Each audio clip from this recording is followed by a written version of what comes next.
মতিঝিল, ঐতিহাসিক মতিঝিল। এক কথায় মতিঝিল কথার অর্থ মুক্তার ঝিল।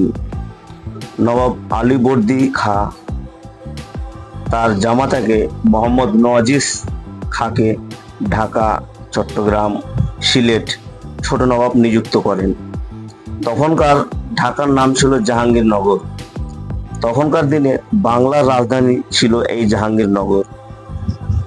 নওয়াজিস মোহাম্মদ খাঁ তার প্রিয়তমা পত্নী মেহেরুন্নেসা, যাকে আমরা ঘসেটি বেগম বলি, তার বসবাসের জন্য তৈরি করেছিলেন এই মতিঝিল। মতিঝিলের তীরে একটি সুন্দর ও সুরক্ষিত অট্টালিকা তৈরি করে। অট্টালিকার নাম দেন সাংহি দালান। পরবর্তীকালে এই সাংহি দালান ইংরেজ কোম্পানি বাগান নামে পরিচিত হয়। বর্তমানে সবকিছু লুপ্ত হয়ে গিয়েছে, কিন্তু আজকের এই ভিডিওটা মতিঝিল প্রাসাদকে নিয়ে নয়। আজ আমি একটি রহস্য ঘেরা গুপ্ত ঘরের সন্ধানে। অদ্ভুত এই গুপ্ত ঘর।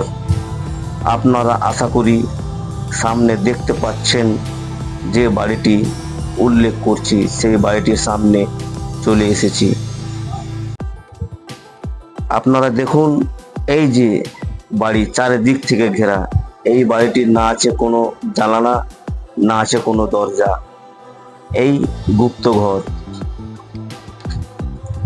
কিসের জন্য তৈরি হয়েছিল, কেন বা তৈরি হয়েছিল, আজও রহস্যর পরিপূর্ণ। বহু বছর হয়ে গেল, আজও এর রহস্য উন্মোচন হয়নি।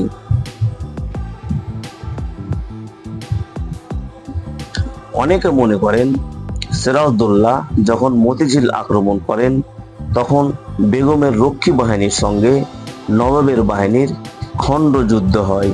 তাতে অনেকে মারা যায়।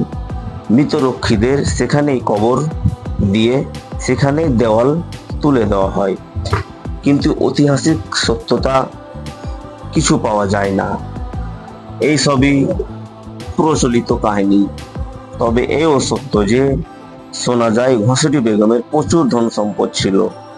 পরবর্তীকালে খুব এগুলোর হদিস পাওয়া যায়নি।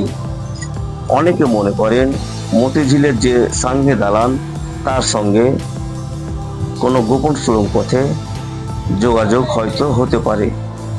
ঘসেটি বেগমের প্রচুর ঐশ্বর্য ও ধন সম্পদ ছিল। ইংরেজরাও ভেবেছিল নিশ্চয় এই দরজা জানালাবিহীন এই ঘরটিতে প্রচুর মণিমুক্তা, হিরে জহরত লুকিয়েছিলেন ঘসেটি বেগম। তাই যেমন ভাবা তেমন কাজ। ঘরটির সামনে একটি কামান ফিট করা হয় ও একটি গোলা নিক্ষেপ করা হয়। কামানের প্রথম গোলায় ঘরটি ধ্বংস না হলেও ধ্বংস হয়ে গেল কামান চালক।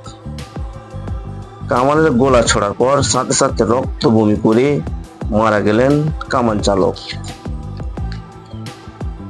তারপর থেকে আজ অব্দি আর কেউ ঘরটিকে ধ্বংস করতে চায়নি বা আর কেউ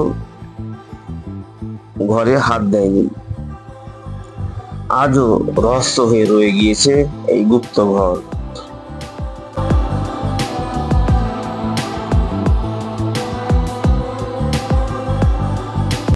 যে গুপ্ত ঘরকে কামানের গোলা দিয়ে ধ্বংস করা যায়নি, কি রহস্য আছে এখানে লুকিয়ে?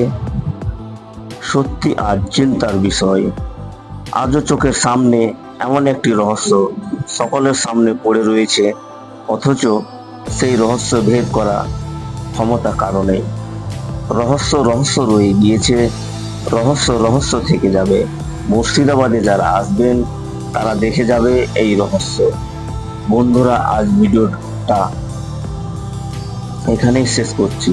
আশা করছি ভিডিওটা ছোট হলেও আপনাদের ভালো লাগবে। যদি ভালো লাগে লাইক ও শেয়ার অবশ্যই করবেন, আর চ্যানেলকে সাবস্ক্রাইব করে আমার পাশে থাকবেন। সবাই ভালো থাকুন ও সুস্থ থাকুন। জয় হিন্দ।